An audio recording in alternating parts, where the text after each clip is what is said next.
A todos y a todos, les damos una bienvenida muy cordial y les agradecemos por haber acogido nuestra nueva invitación para participar de esta actividad.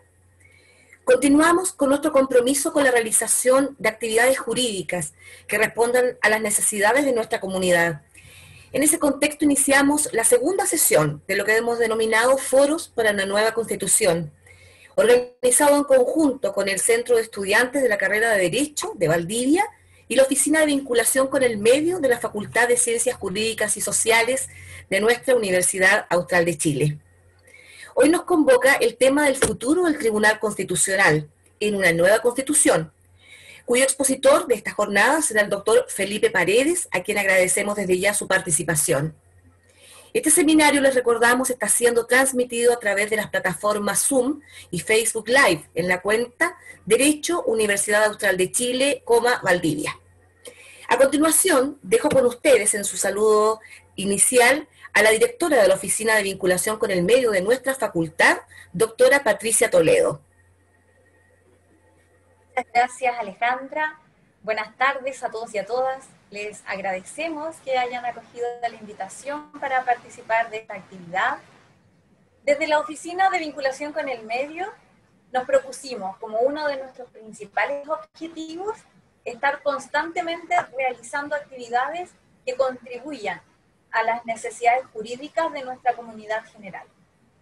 Hoy tenemos una invitación muy especial que consiste en cuestionarnos acerca de la legitimidad de nuestra Constitución vigente.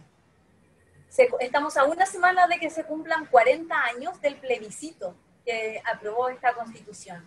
Y entonces hoy día tiene mucho sentido que nos preguntemos cuánto queremos esa Constitución o cuánto anhelamos tener una nueva Constitución que sea aprobada en democracia.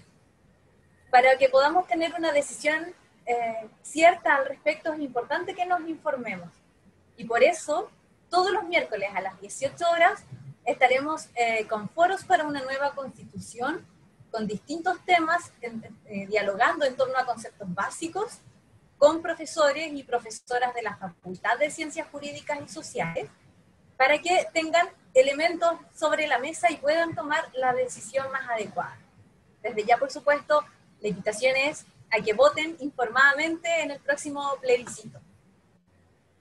Además, les comentamos que el compromiso de nuestra facultad al respecto se vio reflejado en la publicación de un libro llamado Conceptos para una Nueva Constitución, que está constituido por 20 artículos, publicado por DER Ediciones, y uno de los cuales fue escrito por el profesor que nos acompaña hoy día, el doctor Paredes.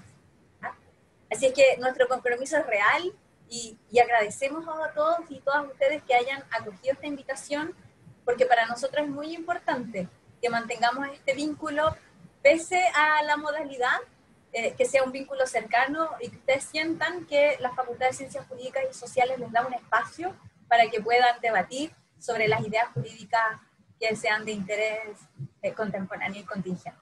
¿Ya? Muchas gracias. Muchas gracias, directora, por sus palabras. Y a continuación dejo con ustedes también la otra parte que ha hecho posible esta actividad, que es el Centro de Estudiantes de nuestra carrera. Por ello dejo con ustedes al presidente, a don Alejandro Flores Quiñones. Muchas gracias, estimada Alejandra. Muy buenas tardes a todo el público presente en esta oportunidad que nos acompaña nuevamente y que esperamos que puedan disfrutar mucho esta actividad y todas las que se vendrán cada miércoles a las 18 horas, donde discutiremos, donde podremos informarnos sobre aspectos claves que estarán en la palestra en esta discusión constituyente, teniendo menos de 2 meses un plebiscito histórico, donde esperamos que toda la ciudadanía pueda participar, pueda, con los resguardos sanitarios debidamente tomados, votar y en las urnas decir que esta Constitución no nos parece, que necesitamos una nueva y que necesitamos que nuestra Carta Fundamental cuente con participación ciudadana, que sea hecha en democracia, con paridad de género, con participación de los pueblos originarios y que nos no tengamos una constitución que sea impuesta en una dictadura y que sea el reflejo de una nueva sociedad que debemos construir todas y todos juntos en un país consciente del pasado, de todo lo que ha pasado a lo largo de nuestra historia, y que por primera vez vamos a tener entonces la posibilidad de decidir nosotras y nosotros cuál va a ser el futuro constitucional al menos de nuestro país. Por lo mismo, creemos que era sumamente necesario hacer todas estas actividades pese a la pandemia y hacerlo en su modalidad online.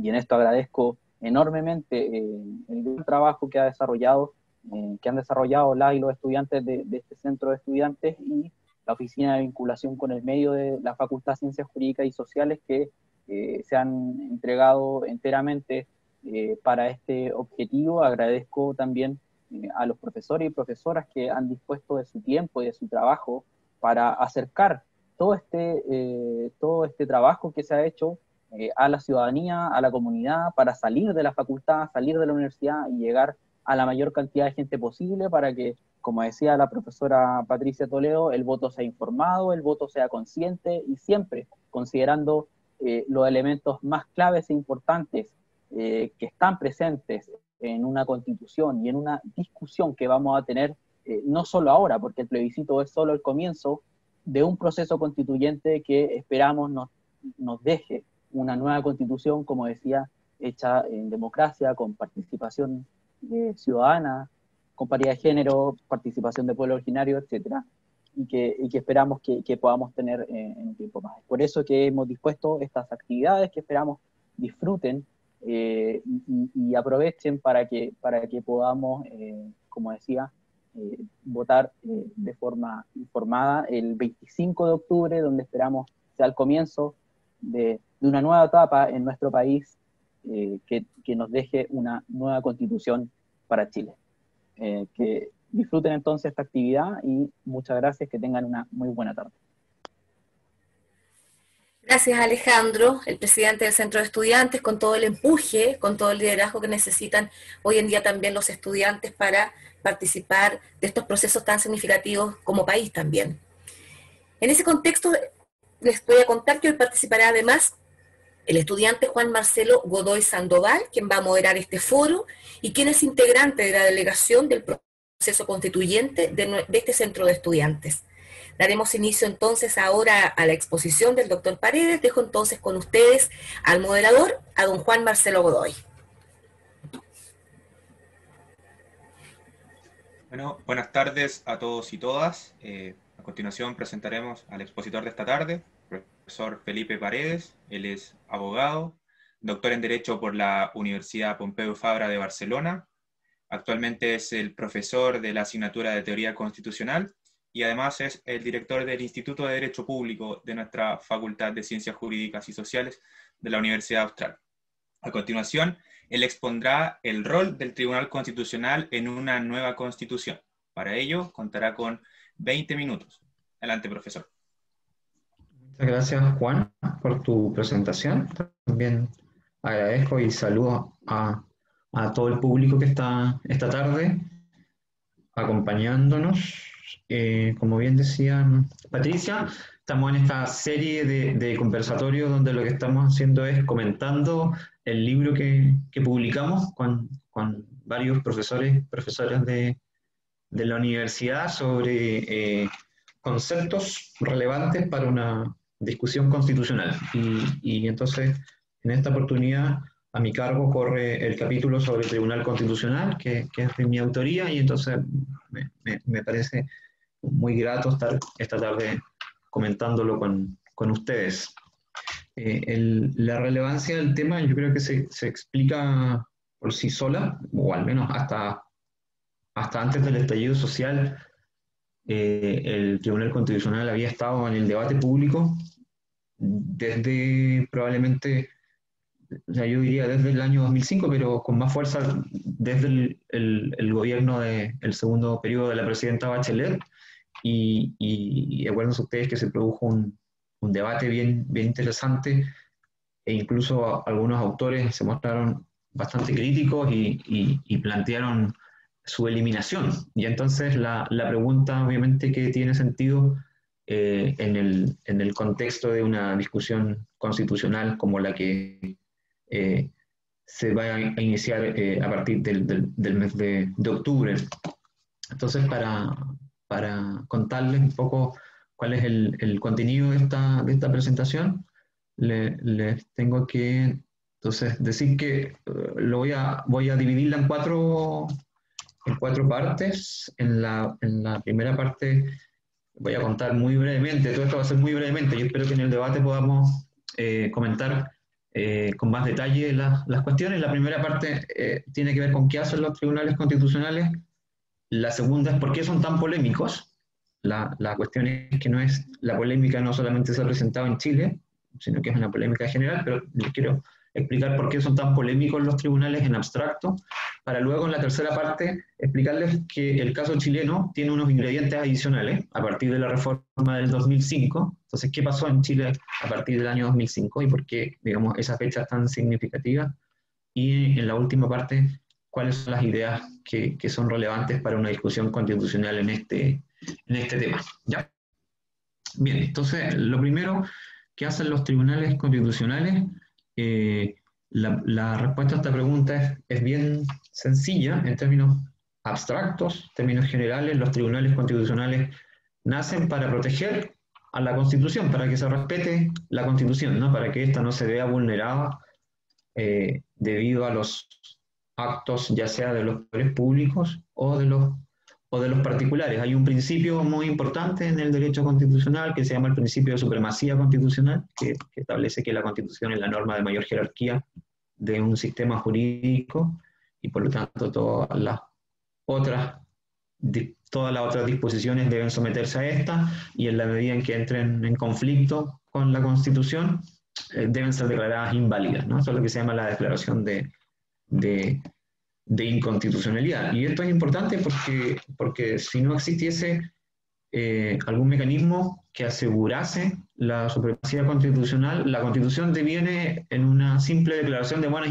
intenciones, ¿no? No hay un mecanismo que asegure este principio y por lo tanto las disposiciones pierden eficacia, ¿ya? Y pareciera ser que entonces si es que estamos en una tesitura de elaborar una nueva Constitución y en la medida en que también esa Constitución ha sido impulsada desde la ciudadanía, pareciera tener sentido la idea de que es necesario protegerla frente a eventuales vulneraciones que pueden provenir de los poderes públicos, ya sea el órgano legislativo, los tribunales de justicia, la administración del Estado, como así también de parte de los privados, ¿ya? Entonces esa es la primera cuestión y en ese sentido hay que tener claro que los tribunales constitucionales, ya sea con este nombre o con otro nombre, ¿no? Existen en todos los sistemas jurídicos occidentales, más allá, como yo les decía, de que cambie la fórmula específica. En algunos lugares esta tarea de asegurar la supremacía de la Constitución lo hace la Corte Suprema, en otros lugares, por ejemplo, en el caso argentino, Estados Unidos, en otros lugares un órgano similar que se llama Corte Constitucional, Consejo Constitucional o Tribunal Constitucional, como en el caso chileno. Lo importante de todo esto, entonces, más allá del nombre específico o de la fórmula concreta, es que se trata, digamos, de un órgano que en términos generales asegura la supremacía de la Constitución, y eso pareciera ser un valor importante, ¿no? En abstracto.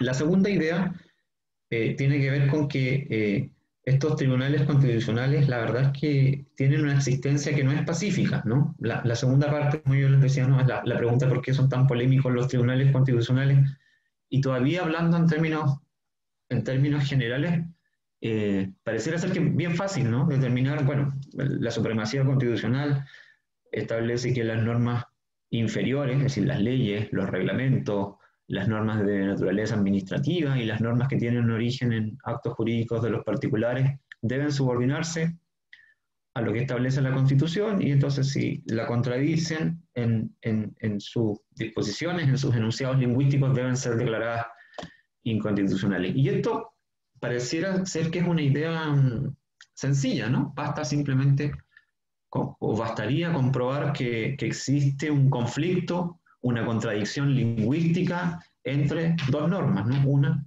la Constitución, y una segunda norma de naturaleza infraconstitucional, de rango infraconstitucional, pero en la práctica esto no es tan sencillo, fíjense ustedes. Y hay complejidades de distinto tipo, pero yo diría que la más relevante a estos efectos tiene que ver con que la Constitución no es una norma de muy fácil lectura, ¿no? Los juristas sabemos esto muy bien, que la Constitución es un conjunto de disposiciones cuya interpretación es bastante compleja. ¿Ya? No es tan sencillo, o al menos lo que quiero decir con esto es que no es... normalmente la Constitución no tiene respuestas que son inequívocas frente a las preguntas que uno se podría plantear desde el punto de vista de su interpretación. Normalmente las normas constitucionales son normas que tienen un carácter general, abstracto, que consagran principios respecto de los cuales es posible que existan distintas lecturas, distintas interpretaciones, y entonces en ese sentido la misma Constitución a veces tolera distintos caminos, ¿no? para ponerla en práctica.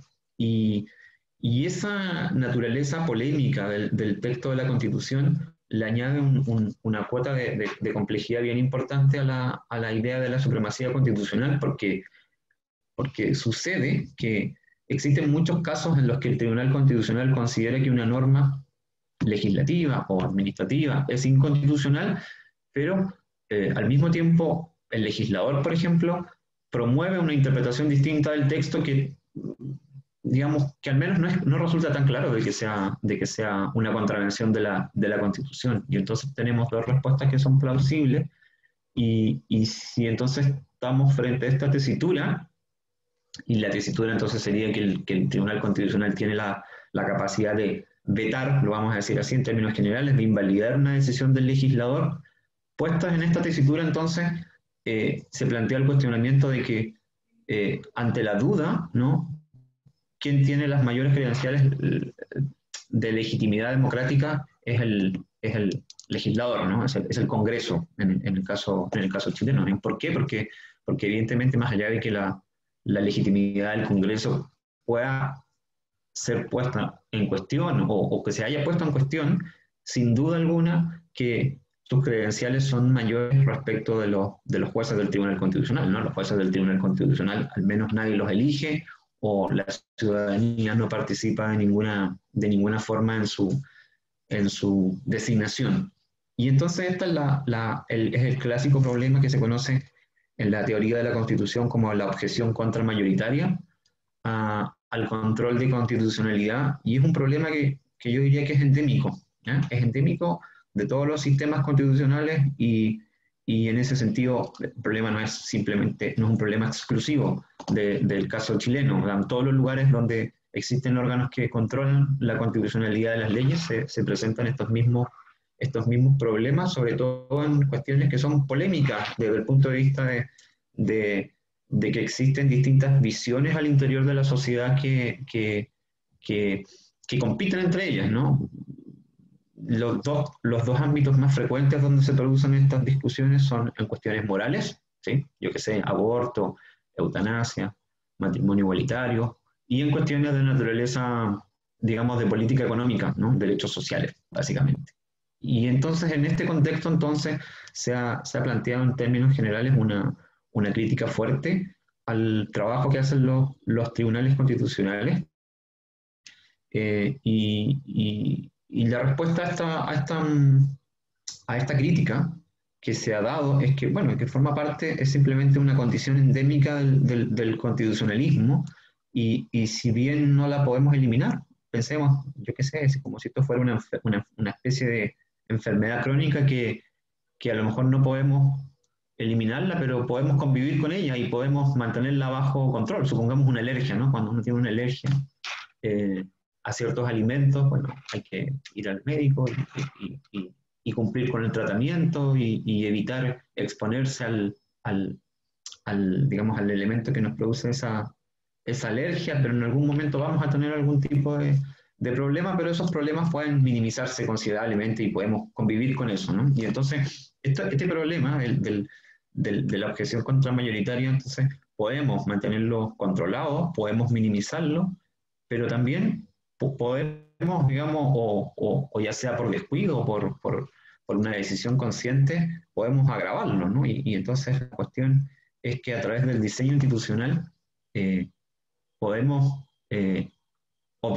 digamos, alternativamente, o disminuir la posibilidad de que entre en tensión la idea de que la Constitución sea una norma que efectivamente cumpla con su propósito versus la legitimidad democrática de las decisiones que toma el Parlamento, o de lo contrario, entonces, optar por una u otra, por uno u otro principio. Entonces, si optamos simplemente por el principio que se llama la soberanía absoluta del Parlamento, la Constitución deja de tener sentido, porque deja de ser la norma suprema del sistema.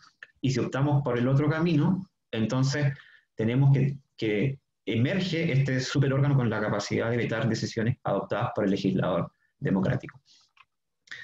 Bien, entonces es muy importante el diseño institucional y eso, digamos, se ha reflejado en el ejemplo chileno. O sea, el caso chileno es un paradigma de cómo se pueden empeorar, cómo este problema puede ser empeorado, y aquí tiene sentido entonces plantear la situación de qué es lo que ha sucedido a partir de la reforma constitucional del año 2005, porque la reforma constitucional del año 2005 nos pone en el peor escenario posible, es decir, la peor combinación, que lo que ha hecho es sacar a la luz este problema y agravarlo, en vez de mantenerlo bajo control. Y es allí entonces donde está, a mi juicio, el origen de el cuestionamiento que ha surgido contra el Tribunal Constitucional. Creo que es imposible entender la reforma del 2005 sin el contexto histórico. Brevemente, ustedes saben, la transición a la democracia en Chile ha sido, digamos, la historia de un proceso lento y complejo de desmantelamiento de la Constitución de 1980, del modelo original, del modelo instaurado por la dictadura, y ese proceso tiene dos hitos bien significativos. El primero fue la reforma del año 89. Como ustedes saben, a la reforma del año 1989 subsistieron una serie de instituciones que eran derechamente frenos a la democracia, ¿no? Que eran mecanismos antidemocráticos, como por ejemplo los senadores designados, ¿no? Este es el caso más famoso que todo el mundo recuerda. Y si uno mira digamos, la actividad del Tribunal Constitucional en ese momento, la verdad es que durante los años 1990 al año 2005 el Tribunal Constitucional fue un órgano inexistente dentro de la discusión pública, porque efectivamente los frenos a la democracia estaban en el mismo Congreso, estaban en las mismas atribuciones que tenían órganos contramayoritarios, como por ejemplo el Consejo de Seguridad Nacional, o las atribuciones que tenían los mismos cuerpos armados, ¿no? En el año 2005 lo que digamos, el corolario de todo este proceso tiene como resultado, en el año 2005, la eliminación de estos enclaves autoritarios que eran indefendibles desde el punto de vista de cualquier justificación democrática, y entonces la defensa del orden del statu quo muda desde estos arreglos institucionales que eran mucho más obvios y evidentes a un mecanismo que ha resultado mucho más sutil, que se ha encarnado en el Tribunal Constitucional, ¿no? Y entonces al contexto general, teórico, conceptual que yo formulaba en la primera parte de la exposición, se suman entonces las características institucionales que se le dieron a este órgano a partir de la reforma del año 2005 como un bastión de defensa de la Constitución de 1980.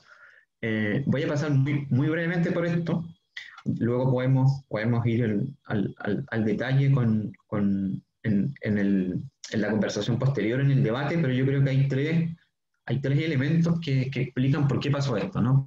Por qué el Tribunal Constitucional pasó de ser un órgano relevante a un órgano con un gran poder y un gran poder de veto de los proyectos de reformas sociales que se expresaban en las leyes que fueron presentadas sobre todo en el segundo periodo de la presidenta Bachelet.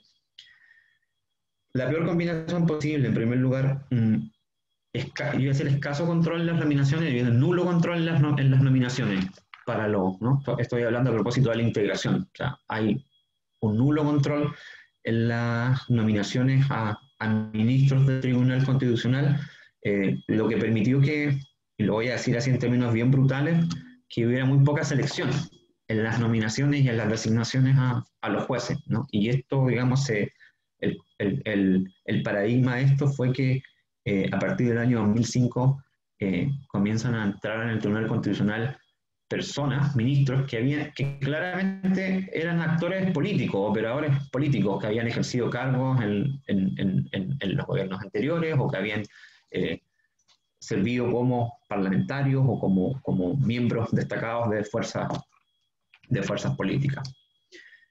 La segunda cuestión tiene que ver con que el sistema de nombramiento se binominaliza, ¿ya?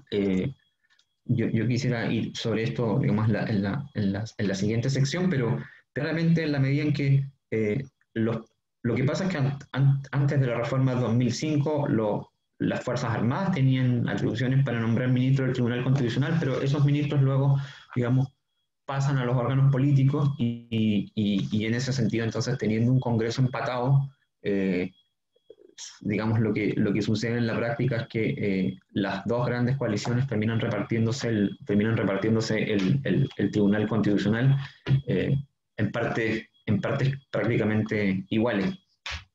Y la tercera característica del diseño institucional post-2005 tiene que ver con incentivos para intervenir las leyes en el momento de su elaboración, pero también con bajos incentivos para intervenir las que ya estaban aprobadas, ¿no? Y esto entonces es crucial para la conservación del statu quo, del orden vigente, porque en este sentido se dificulta considerablemente la declaración de inconstitucionalidad de normas que han estado en vigor y que han sido cuestionadas por la ciudadanía desde hace mucho tiempo, y entonces tenemos muy pocos pronunciamientos de normas anteriores al año 2005 en sede de inconstitucionalidad. Quizá el caso más conocido es el de la ley de ISAPRE, pero al mismo tiempo, después del año 2005, se incrementa considerablemente las posibilidades de que el Tribunal Constitucional intervenga en las leyes en su proceso de elaboración, cuando se están haciendo.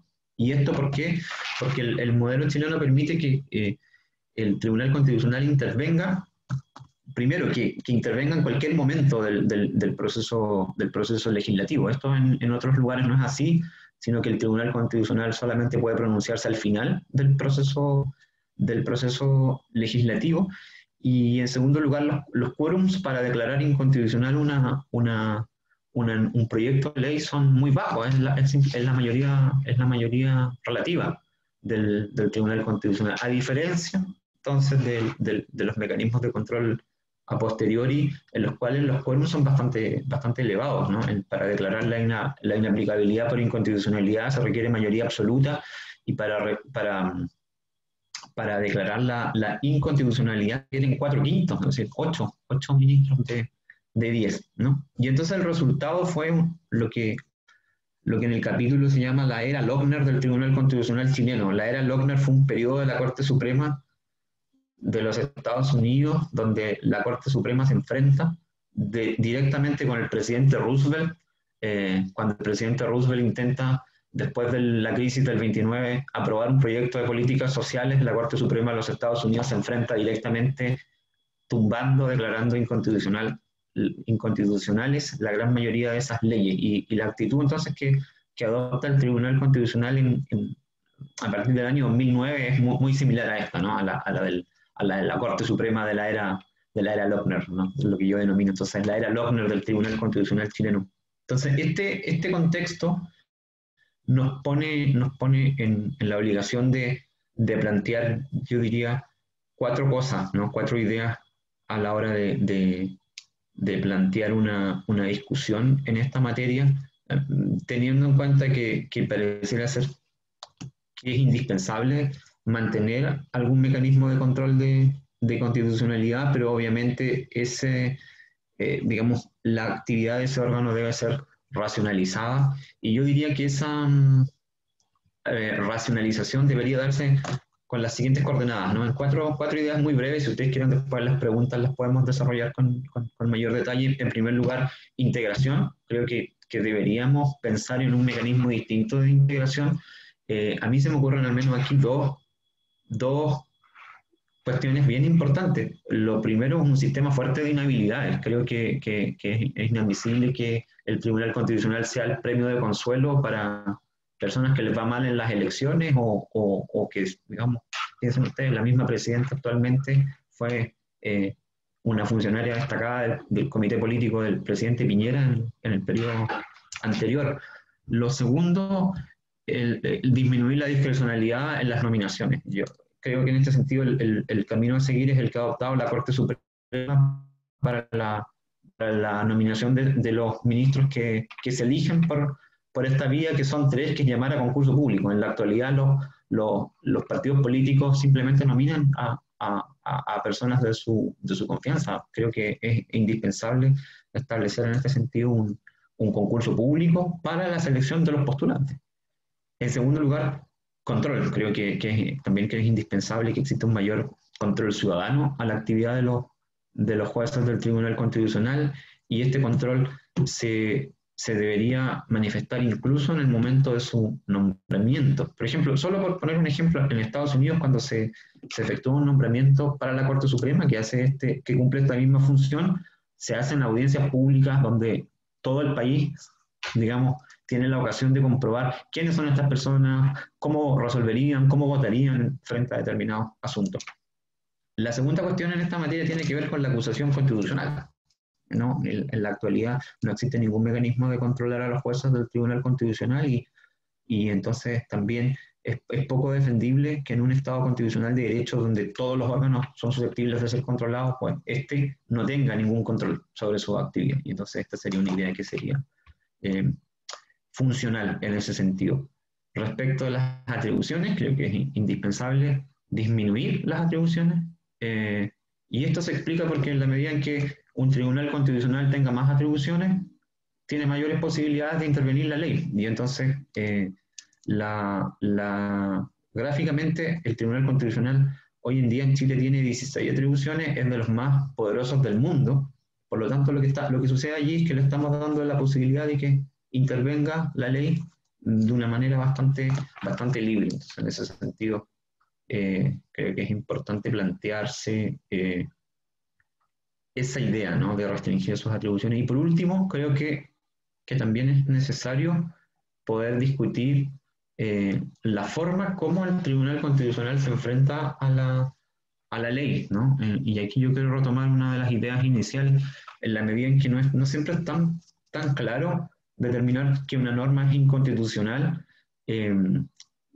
Lo que, digamos, la idea que deberíamos instalar es que el Tribunal Constitucional no puede declarar inconstitucional una ley, salvo cuando esté absolutamente seguro de que esa norma ha infringido la Constitución, y entonces eso se puede controlar a través de distintas estrategias. Yo diría primero subir si es que, por ejemplo, se mantiene el control preventivo, subir los quórums para el control preventivo, y también reconociendo una figura que también en este sentido es importante, y que es la presunción de constitucionalidad de la ley, lo que significa que el Tribunal Constitucional debería operar con un estándar, para ponerlo con un ejemplo similar a cómo opera el derecho penal, ¿no? En el derecho penal, para condenar a una persona se debe satisfacer un estándar alto de justificación, ¿sí? Y por ejemplo, en el derecho penal no se puede condenar a una persona respecto de la cual exista duda, ¿no?, de su participación punible. Pues lo mismo debería pensarse análogamente en el juicio de constitucionalidad. El Tribunal Constitucional no podría, en ese sentido, intervenir la ley, salvo que exista la convicción, más allá, podríamos decir incluso, de toda duda razonable, de que el legislador ha infringido alguna de las prohibiciones que establece el texto constitucional. Y eso sería en términos generales. Ese es el capítulo en términos generales. La conclusión entonces que deberíamos pensar en que esta es una figura necesaria, pero en la medida en que el diseño institucional post-2005 le concede una serie de potestades exorbitantes. Un tribunal constitucional para una nueva constitución debería ser un órgano mucho más racionalizado y que ejerza sus potestades en conformidad al Estado democrático de derecho y obviamente respetando las atribuciones del órgano que representa la democracia en un Estado democrático, que es el Congreso. Muchísimas gracias por su atención. Muchas gracias por su intervención, profesor Felipe Paredes. A continuación vamos a dar paso a algunas preguntas que serán presentadas por la profesora Patricia Toledo. Ya, Juan, tenemos dos preguntas para el profesor Paredes. En primer lugar, pregunta Camila Espinosa, quien está siguiendo esta actividad por la plataforma Facebook Live, y consulta: ¿qué tan factible es que se establezca un control constitucional difuso en una nueva constitución? Ok, ¿prefieres, Patricia, que responda una a una o, Sí, o la yo creo que es juntamos? mejor. Sí. Ya, perfecto. Un control difuso, bien. Gracias, Camila, por tu pregunta. Aprovecho de saludarte.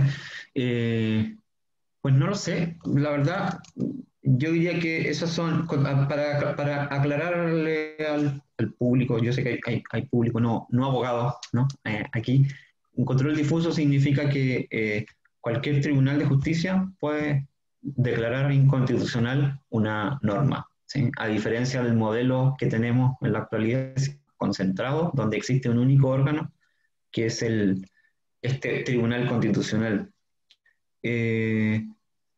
Yo diría que es bien difícil porque incluso las veces que se ha intentado en Chile, ese intento ha fracasado. La Constitución del 25 lo que hace justamente es intentar una suerte de control difuso, pero el control difuso, que es característico de los sistemas del common law, tiene el problema de que para que funcione requiere de un modelo de vinculatoriedad de las decisiones judiciales, no lo que llamamos los abogados del precedente, no una regla del stare decisis, es decir, que los precedentes judiciales sean extrapolables a otros casos similares, porque de lo contrario se produciría una situación de, llamémoslo así, de caos, en la cual un tribunal opinaría una cosa, otro tribunal opinaría otra, y entonces es necesario que esa diversidad de eventuales opiniones se unifique, y para eso entonces, para que un sistema de control difuso sea fructífero en un sistema jurídico como el chileno,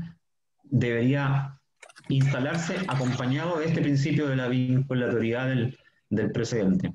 Y eso es bien lejano a nuestra tradición jurídica, entonces creo que cualquier reforma que se le haga al Tribunal Constitucional va a mantener, esto es simplemente una predicción, pero creo que es una predicción fundada, va a mantener la figura del control concentrado.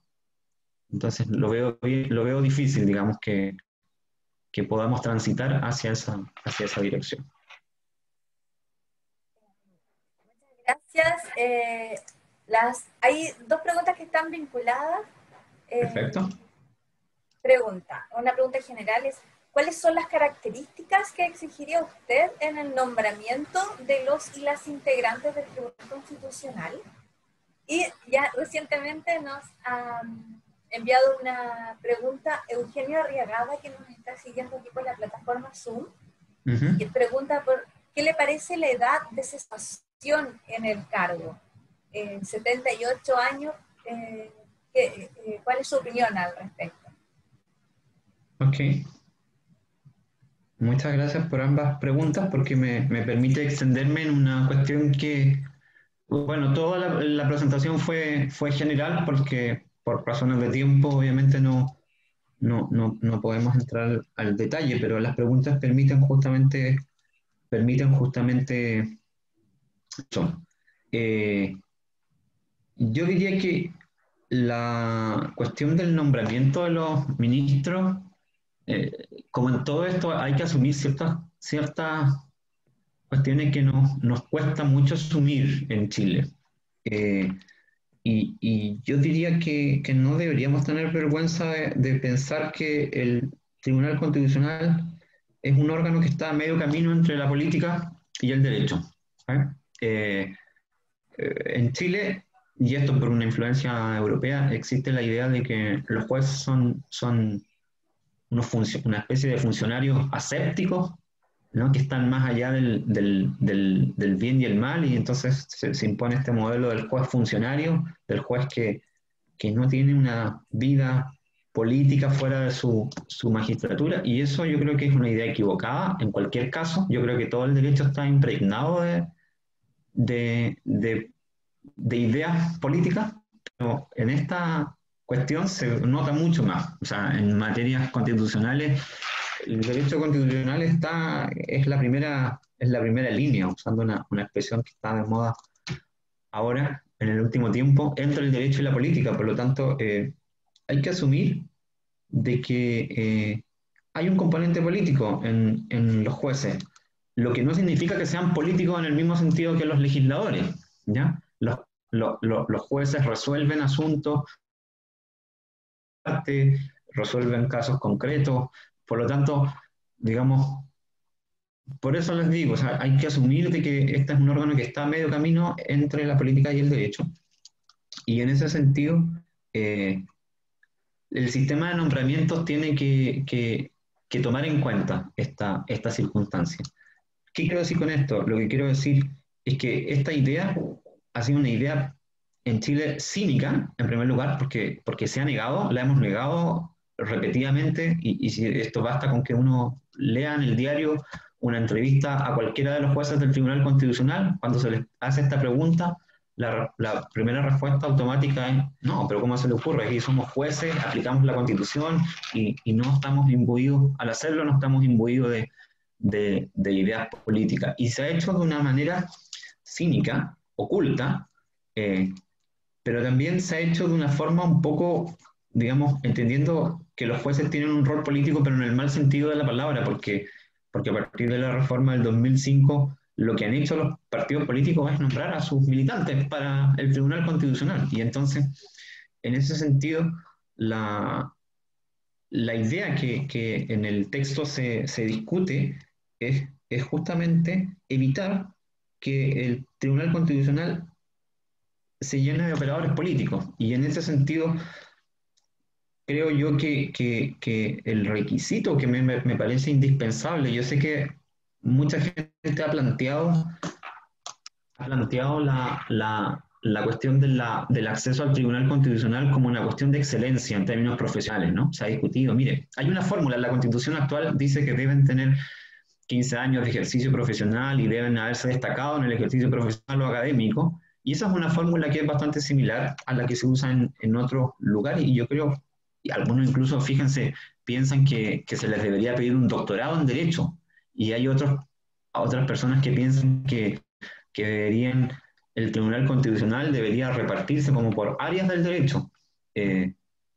Yo qué sé, cuotas para constitucionalistas, para civilistas, para penalistas. Yo creo que el camino no es ese. Yo creo que el camino es evitar que, sin perjuicio de que se debe seguir manteniendo la idea de la excelencia en el ejercicio profesional, pero que el camino es evitar que, o sea, a mí no me da miedo que entre gente al Tribunal Constitucional con ideas políticas. Lo que me da miedo es que entren operadores políticos, porque los operadores políticos adolecen de un problema que es contradictorio con cualquier idea de ejercicio jurisdiccional, que es la independencia, ¿no? Lo que necesitamos en el Tribunal Constitucional es que entren personas independientes, ¿ya? Y eso, digamos, esa es la idea fuerza que me permite plantear digamos, las ideas más concretas. En primer lugar, debería haber una inhabilidad fuerte, en la actualidad no la hay, ¿no? Debería haber una inhabilidad que sea retroactiva, es decir, por ejemplo, si usted fue parlamentario, si usted fue candidato, yo qué sé, en un plazo largo, y estoy pensando en un plazo largo, 5 años hacia atrás, 10 años, no puede presentarse al Tribunal Constitucional. Si usted fue ministro de Estado, no puede ser ministro del Tribunal Constitucional. Pero también una inhabilidad para el futuro, porque en la actualidad la magistratura se ejerce por 9 años. pero bueno, 9 años no es un periodo tan largo, y entonces, ¿qué pasará cuando esa persona deje el cargo? Bueno, y entonces deberíamos también pensar en una prohibición hacia el futuro, ¿no? Y eso se relaciona con la segunda pregunta, que a mí me parece, más que la idea de la edad de cesación, fíjense ustedes que en Estados Unidos los jueces de la Corte Suprema son vitalicios. No sé si han visto que hay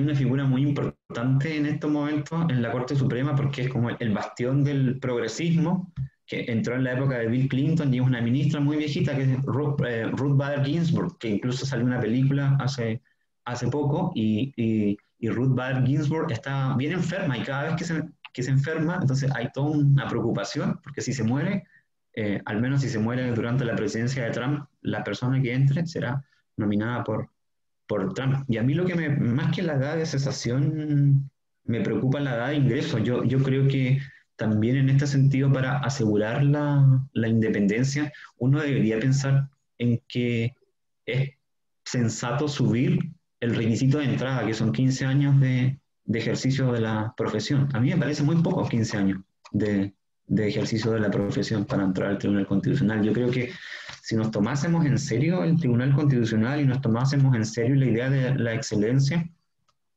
deberíamos pensar que el Tribunal Constitucional es la culminación de una vida profesional, y por lo tanto yo me siento más tranquilo con un tribunal de gente que esté en la culminación de su vida profesional, que un tribunal como el que tenemos actualmente, donde es muy fácil ingresar. O sea, es fácil siempre que se cuente con los apoyos políticos. No sé si con eso respondo a la pregunta. Bueno, Eugenio, que nos acompaña por Zoom, nos decía que él quería su opinión sobre esta idea de la propuesta de retiro de 78 años, ¿no? Yo diría ¿Sí? que... Sí, a mí me parece razonable, digamos, los jueces judiciales del Poder Judicial terminan su ministerio a los 75, 78, yo creo que es una edad que es sensata. Creo que yo estaría de acuerdo con un límite en ese sentido, pero más que, y obviamente que si hay una causal de cesación que tiene que ver con motivos de salud, pero eso es algo que existe actualmente y que cualquier sistema lo contemplaría, creo yo. Doctor Paredes, pese a que yo le había anunciado 2 preguntas, le cuento que hemos recibido 2 preguntas recientemente, así que voy a aprovechar de incluirlas. Que quieran. En primer lugar, nos pregunta entonces Piaji, ¿no? que nos está acompañando por el chat. Nos dice, ¿qué opina de la tesis que propone dejar los conflictos competenciales al Tribunal Constitucional y los problemas interpretativos de la parte dogmática de la Constitución que se resuelvan en el mismo Congreso, al ser este último un órgano más democrático? Ok. ¿Esas son las 2 preguntas o hay otra posterior? Esa es la primera. Dejar en el TC solo los conflictos competenciales y los problemas interpretativos de la Constitución en el Congreso. Vamos allá, ya. Yo estoy de acuerdo con la primera idea. La voy a anotar aquí porque si no se me va a olvidar. Y yo algo insinué en la presentación, ¿no? El Tribunal Constitucional que tenemos ahora, en estos momentos, después del 2005, es de los más poderosos del mundo. Y los poderes que tiene no son triviales, ¿eh? Son bien importantes. Lo que me causa, digamos, sorpresa es por qué no se descubrió antes, digamos, para los defensores del statu quo, esta herramienta del Tribunal Constitucional. La única explicación que tengo es que antes la tenían en el mismo Congreso. Y entonces yo creo que un Tribunal Constitucional racionalizado es un Tribunal Constitucional minimalista, ¿ya? Minimalista. ¿Y esto qué significa? En la literatura hay una digamos, una denominación o hay una clasificación que distingue entre tribunales constitucionales puros e impuros. ¿Ya? Los tribunales constitucionales, digamos, entendiendo de que la función natural de los tribunales, ¿sí? Para eso fueron creados en el modelo original que diseñó un jurista muy famoso, que se llama Hans Kelsen, que todos los que son abogados y están escuchándonos hasta ahora lo deben conocer, ¿no? En ese modelo, en el modelo que diseñó Kelsen para la Constitución austriaca de 1920, el Tribunal Constitucional lo único que hacía era controlar la constitucionalidad de la ley. Y luego, en el devenir histórico, se le fueron añadiendo otras funciones, como, por ejemplo, resolver conflictos de competencia, controlar a los partidos políticos, servir de órgano consultor, etc. ¿No? Y esos tribunales constitucionales que tienen facultades distintas se llaman tribunales constitucionales no naturales, llamémoslo así, ¿no? La función natural, el control de constitucionalidad. Yo creo que esa función de resolver los conflictos de competencia lo pueden hacer los tribunales de justicia, como resuelven los conflictos de competencia en el marco de los órganos del Estado en los otros casos. No creo que el Tribunal Constitucional tenga, digamos, una ventaja comparativa respecto de la Corte Suprema o de los tribunales de justicia. Y en ese sentido mi propuesta sería que el Tribunal Constitucional simplemente se dedique a controlar la constitucionalidad de las leyes, ¿no? Y entonces desprender todas las atribuciones que están a partir del número 10 en adelante, salvo la del 16 que la podemos discutir, que tiene que ver con la potestad reglamentaria, pero yo diría que esas, como desde el punto de vista que tienen que ver con la configuración de órganos del Estado, con la configuración y la determinación de las atribuciones de órganos del Estado, en mi propuesta quedaría fuera. Y la segunda parte de la pregunta, que tiene que ver con, deberíamos darle al Congreso la potestad para interpretar la parte dogmática. La idea que yo he trabajado, no solo, bueno, tengo este trabajo, pero digamos, Tribunal Constitucional es uno de los temas que yo he trabajado por largos años, ¿no? Mi tesis doctoral fue sobre esto y tengo varias publicaciones sobre esto. Y entonces, de acuerdo con las ideas que he desarrollado, mi respuesta sería sí y no. En la parte que yo diría que no a la pregunta es que el Congreso no puede tener la soberanía absoluta para interpretar la Constitución, porque de lo contrario la Constitución deja de tener sentido, ¿no? O sea, ese diseño era un diseño que históricamente existió en nuestro país, fíjense ustedes, y existió durante la vigencia de la Constitución de 1833. Ahí había un artículo, el artículo 164, que decía que solo el Congreso tiene la competencia para interpretar la Constitución, las disposiciones de la Constitución. Y eso, digamos, los historiadores del derecho le han dado el nombre de Estado Legal de Derecho. Por lo tanto, digamos, asumir que el Congreso tiene la competencia absoluta para interpretar la Constitución significa que el Congreso deja de estar vinculado por la Constitución, ¿sí? Pero eso, digamos, pero hay un punto allí bien importante en la pregunta, porque el Estado constitucional de derecho yo creo que ha sido mal entendido en Chile, mal entendido obviamente por el Tribunal Constitucional, porque también hay una cuestión aquí de conveniencia, que yo diría que el Estado constitucional de derecho no significa que el único intérprete de la Constitución tiene que ser el Tribunal Constitucional, ¿ya? Esta es la tesis que ha defendido, obviamente, porque le conviene sostener esta tesis, porque eso le da una mayor capacidad de influir en el contenido del derecho, pero no necesariamente un Estado constitucional de derecho significa que el único intérprete calificado de la Constitución es el Tribunal Constitucional. Deberíamos entender el Estado constitucional como una comunidad de intérpretes de la Constitución, donde todos los órganos del Estado contribuyen a determinar su sentido y alcance, y no solamente los órganos del Estado, también los particulares, ¿no? Piensen ustedes que si esta es una Constitución que vamos a elaborar democráticamente, la ciudadanía ha tenido mucho que decir en este proceso, ¿no? Y entonces el producto que salga de esta Constitución, desde luego que va a estar influida por las visiones que la ciudadanía tenga sobre cómo queremos organizar nuestra sociedad. Y entonces lo que debería hacer el Tribunal Constitucional en este sentido, ser un controlador, un árbitro, usemos la figura del árbitro de fútbol, un árbitro de las interpretaciones, ¿no? En el sentido de determinar cuáles son admisibles y cuáles son inadmisibles. Y obviamente, en ese esquema, la interpretación del legislador es sumamente importante, porque el legislador es el órgano que representa a la ciudadanía de una manera mucho más palmaria, pero eso no quiere decir que esté sometido a límites. Y entonces, para cerrar la idea, lo que debería hacer el Tribunal Constitucional es ser diferente con las interpretaciones del legislador. Si el legislador tiene una interpretación que es plausible, que es posible derivarla, que no aparezca como una reconstrucción artificial del texto de la Constitución,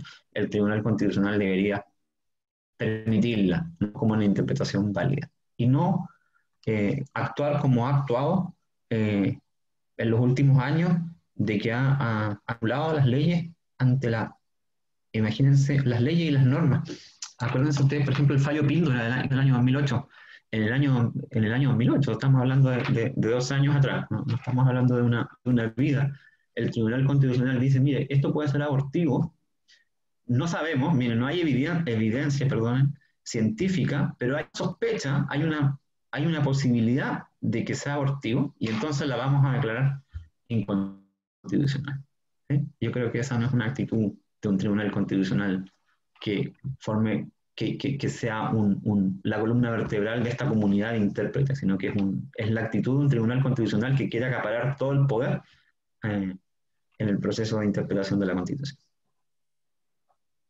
Doctor Paredes, ahora sí la que sería nuestra última pregunta, la plantea Jessica Burgos, que nos está siguiendo por la plataforma Facebook Live. ¿Es posible que por medio de la Constitución se pueda plasmar las limitantes que usted mencionaba en cuanto a la vinculación de jueces del Tribunal Constitucional con la formulación de leyes por parte del Congreso?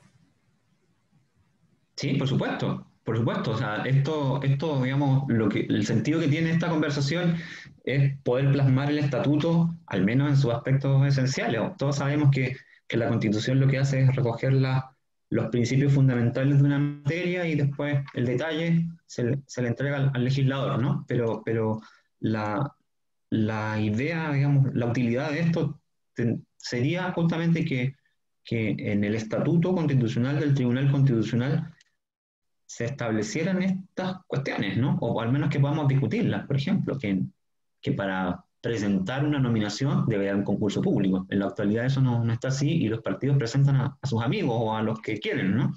Y entonces mínimo que debería haber un concurso, como lo hace la Corte Suprema actualmente, un concurso de antecedentes donde quienes pasen ese primer filtro sean solamente aquellos que tienen una mínima competencia profesional. Las inhabilidades también las podemos plasmar, así como están plasmadas las inhabilidades para cargos parlamentarios, para cargos judiciales. También podemos plasmar inhabilidades para el caso de la composición del Tribunal Constitucional. Las atribuciones, por supuesto, ¿no? O sea, las atribuciones están enumeradas en la Constitución.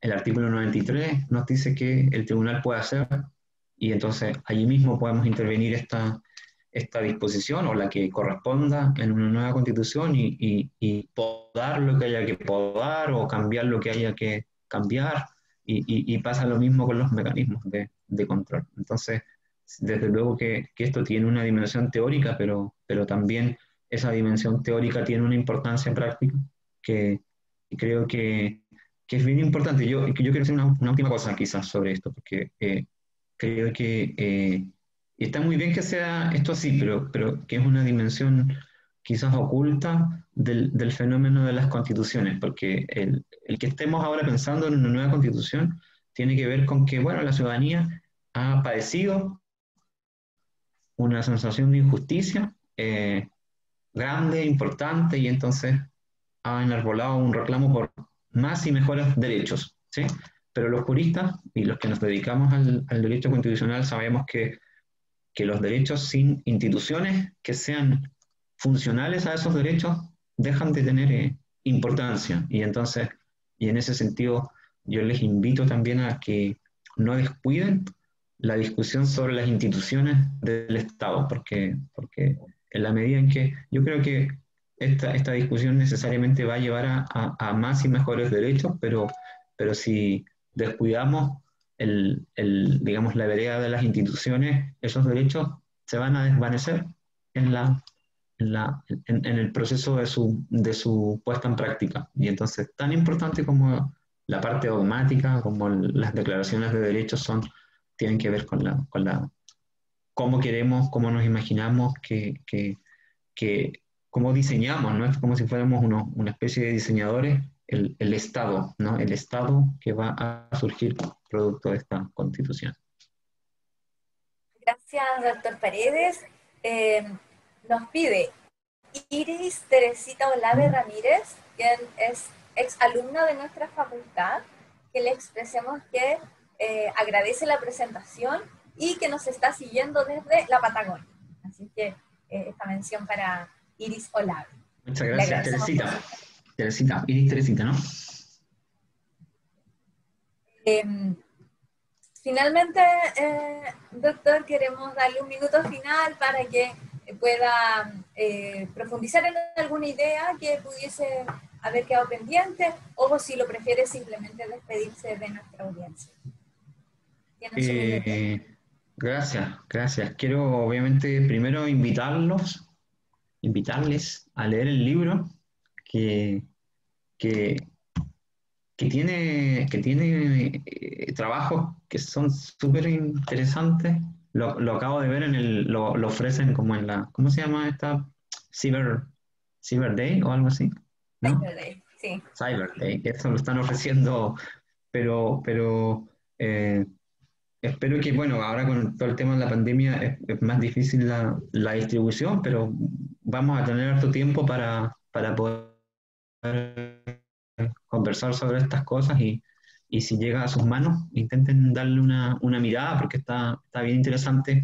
Representa también el trabajo de los profesores y de las profesoras de la facultad, digamos que expresa un equipo de trabajo que refleja el mismo espíritu que tiene esta actividad, que es la importancia de la discusión pública. Para nosotros esto es bien relevante y obviamente parte de nuestro trabajo tiene que ver con proporcionar insumos para la formación de la opinión pública y entonces les invito a leer este trabajo y obviamente también a seguir participando de las actividades de la Oficina de Vinculación y de este seminario que sigue, ¿no? La próxima semana entiendo que está el profesor José Ángel Fernández discutiendo las cuestiones relativas a cómo nos imaginamos el derecho penal de un Estado democrático a la luz de la nueva Constitución. Así que los dejo también invitados a esa actividad y les agradezco su presencia, su interés, sus preguntas. Así es que yo por mi parte me despido y nos veremos ya en las próximas actividades. Muchas gracias, doctor Paredes, por su claridad, por la oportunidad de acceder, ¿no?, en términos sencillos a cuestiones que son más complejas, ¿no? Así que agradecemos de verdad su exposición. Siguiendo la misma línea de lo que nos informó el doctor Paredes, pues solo me queda reiterarles la invitación para el próximo miércoles a las 18 horas, un nuevo encuentro de foros para una nueva constitución. El próximo miércoles es el turno del doctor José Ángel Fernández, pero además estaremos trabajando junto con el Centro de Estudiantes de Derecho, con el Instituto de Ciencias Penales. Y entonces tendremos, además de la exposición del profesor Fernández, una contraponencia, ¿no?, un comentario del doctor José Luis Guzmán, director del Instituto de Ciencias Penales. Así es que a todos los que especial invitación para que nos acompañen el próximo miércoles a las 18 horas y para inscribirse ingresen a nuestra página web www.derecho.uac.cl. Les agradecemos a todos y a todas que se hayan mantenido conectadas, han tenido un público constante durante toda la sesión, lo que refleja el interés por la exposición del doctor Paredes. Y solo me resta despedirme dándoles buenos deseos, buena salud para todos y todas. Buenas noches desde Valdivia.